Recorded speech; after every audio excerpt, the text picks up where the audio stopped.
Hey guys, this is Solution Podfics, and today we're going to be reading Birds of a Feather by Howls_Library.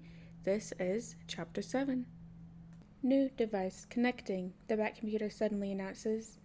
Damien sat up straight in his chair near the Bat computer when he heard that a new device had been connected. A new device?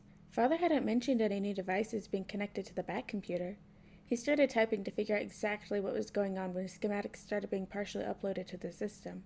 He held down on the computer-responsive microphone and started spouting commands to combat the new device. Block any incoming malware, scripts, and viruses that are being downloaded, redirect them to the trap servers, and cross-reference the IP address for a direct location of the device attempting to connect, Damien says quickly.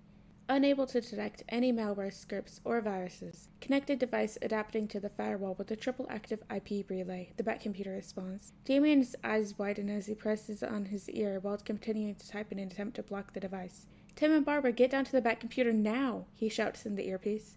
Unknown software program uploaded. Natural language user response. Karen 2.0 connected. The Bat computer spoke. No, not good, not good.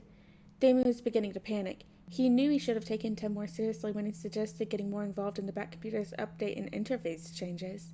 A new voice spoke to Damien as he was trying to figure out what was going on and how this happened. Unseen Spider Protocol deactivated. Servers connected and active. New Avengers teammate recognized. Team profiles downloading now, the voice spoke. Damien looked up at the computer and saw schematics for a suit he hadn't seen before. It had spiderwebs detailing the spider insignia on the chest. Partial creation of the schematic was credited to Stark Industries, which Damien didn't recognize. He looked to see the team profiles that it had mentioned. No! Damien shouted louder, trying to prevent the downloads. Batgirl profile, downloaded. Nightwing profile, downloaded. Red Robin profile, downloaded, the voice spoke. Damien couldn't understand how this device had full access to all the files without receiving permission from one of the existing Batcomputer hubs, and even then, to gain access to one of them, they, as in the members of the BatFamily, would have had to open the computer, given their personal access codes, unlock the server for external connection, and then let someone connect. He was starting to sweat seeing the BatFamily and ally profiles uploaded into this random suit. Huntress profile, downloaded. Spoiler Girl profile, downloaded. Catwoman profile, downloaded. Red Hood profile, downloaded, the voice continues. What the hell is going on? Tim shouted behind Damien.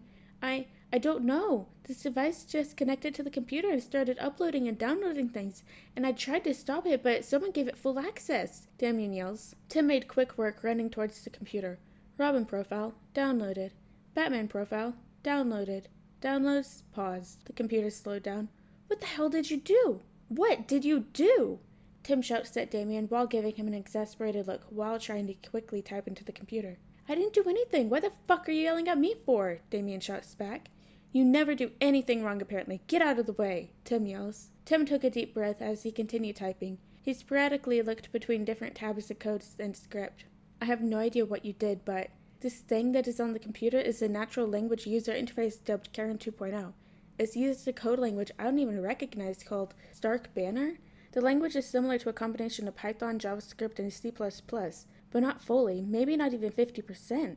I'm trying to prevent any further access, but this thing has a triple IP relay, so tracing it back to its origins is going to be a bit of a challenge. Just give me a minute, Tim says as he wipes the sweat off his forehead and continues typing. I already told you, I didn't do any, Damien tries to rebuttal. Would you like assistance, Red Robin and Robin? The voice spoke to both Tim and Damien. Damien and Tim both looked at each other, then back at the computer. Yes? Damien says. What can I assist you with, Robin? The interface asks. A small pause between Damien and Tim as they both looked at one another. Tim swipes his hand over his neck and mouths, No, you better fuck not. Damien glazed at Tim. Who are you, and what are you doing on the Batcomputer? Damien asks. A red mark is now visible on Tim's forehead as the palm makes contact. My name is Karen, officially Karen 2.0, after my predecessor's destruction at the hand of Quentin Beck. I was originally designed by Tony Stark, but then remodeled in my 2.0 edition by Peter Parker. I am his personal natural language user interface meant to assist him in any endeavors as the vigilante Spiderman in New York City and beyond. I have been uploaded here as a backup to Spiderman's suit due to the insufficient storage found at Richard Grayson's Uptown apartment location. I am also able to assist any members of the Avengers team, including you and Red Robin, Karen says nonchalantly. Avengers? Spider-Man? Tim mouths to Damien. Damien shrugs, not knowing how to respond. Maybe this has to do with Black Spider, Damien whispers. Alfred makes his way into the room suddenly. Master Richard would like me to inform you all that Mad Hatter has been making a mess in the South Uptown. He and a new recruit have entered the fray to put a stop to his deeds. A pinned location has been sent to you all, he says softly. New recruit? Tim asks as he looks back at the AI bubble Karen is using to speak on the computer screen. Damien looks just as confused as he does. Karen, can you show us Peter's location and give us access to visuals? Damien asks. What do you think you're doing? We need to uninstall this before Tim interjects but is interrupted. Of course, Robin. Pulling up security footage of surrounding areas via Wayne Enterprises as well as first-person mode from the Spider Suit camera, Karen replies. Suddenly, 4 screens are pulled up on the computer in front of them. Nightwing, and who Tim could only assume is Spider-Man, are seen in the middle of combat with the Mad Hatter, and hypnotized top hat wearing bank employees. Dick and Peter were wearing something special in their eyes. Tim couldn't recognize what it was specifically, but it seemed like it was made to prevent hypnosis. Boiling tea and metal crumpets were being shot out at them from all directions, and Nightwing and Spider-Man were in sync with each other, flipping and cartwheeling around through the chaos, nearly getting scalded by the tea. This is new. Another Robin added to the docket? Or has Itsy Bitsy Spider come to play? The Mad Hatter screams as Peter quickly crawls across the wall. Tim could have sworn he saw Peter falter a bit at that comment, but he quickly composes himself. Not a Robin, more so a Spider. And I'm not really down for a playdate or a tea party right now, Mad Hatter. But I'm so there for tea when you get to Arkham Asylum. I hear the crumpets are 5 stars. Spider-Man quips back. Tim watches as he sees Spider-Man bob and weave with grace and agility as he shoots what looks like webs to trap the bank employees and prevent them from getting hurt. Nightwing is able to knock over the leftovers as he begins to corner the Mad Hatter. He's surprisingly really good, Damien says. Tim can see the hidden look of admiration peeking through Damien's eyes as he observes Peter take over the crazy neuroscientist. Tim can't even deny it either, and that Peter or Spider-Man seem very experienced. Tim watches as Nightwing uses the shadows and steam to sneak behind the Mad Hatter and sidestep into a leg sweep, knocking him off his feet as Spider-Man leaps into the air and webs the ceiling while connecting it to the Mad Hatter several times, leaving him dangling and suspended into the air. Sorry to leave you hanging, Alice, but it's time for you to get your head out of the rabbit hole, Spider-Man chuckles. Sirens can be heard approaching the building. You little fuck. Spider-Man webs his mouth before he can get any words out. Whoa there! I thought Alice in Wonderland was PG, he laughs. Nightwing laughs alongside him as they link up and start swinging away from the collapsing bank as the police reach the scene. Dick has a whole lot of explaining to do when he gets back, Tim sighs. He sure does. A darker voice is heard behind Tim and Damien. Tim almost throws the knife out of reflex, and he can see that Damien had a similar reaction as they turn to face Batman. Father! You're home earlier than normal? Damien says. Yes. Well, when you get an alert of a foreign device connecting to one of, if not the, most private data systems in the world, you would come running as well, Batman says, looking down at both Tim and Damien. Hey Damien, has Dick given you any word on Peter? Steph begins to say, walking into the room with her headphones on while searching something on a tablet. Oh, Batman! Good to see you! Stephanie quickly takes her headphones out and looks at Tim and Damien, and then back to Batman. Peter. Who is Peter? Batman asks, giving Stephanie a glare. Peter Parker, age 17 as of August 10th, currently a senior in high school, also known as the New York vigilante Spider-Man. According to the database I'm connected to, he is the biological son of one Richard Grayson and Mary Parker, Karen says in response to Batman's question.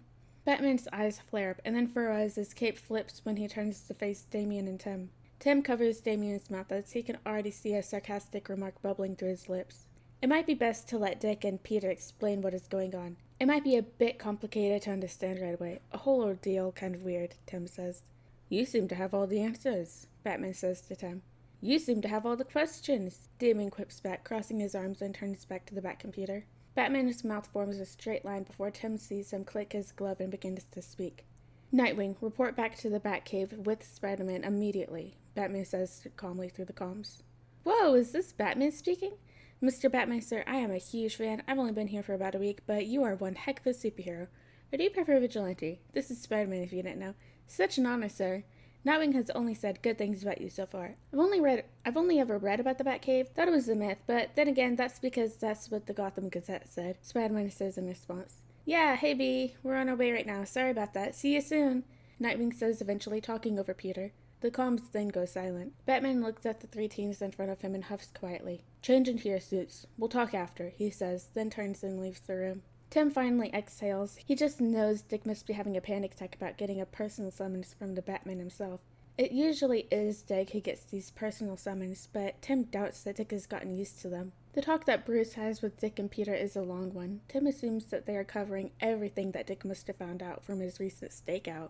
After changing into their suits, they are reconvened by the computer. We really went from stalking this kid to him being here in the Batcave, Stephanie mumbles while she looks through Karen's code. We weren't stalking him, really. I consider it more of watching over him, Tim replies. Right. I bet that's what B said to Alfred when he was stalking us, she says glumly.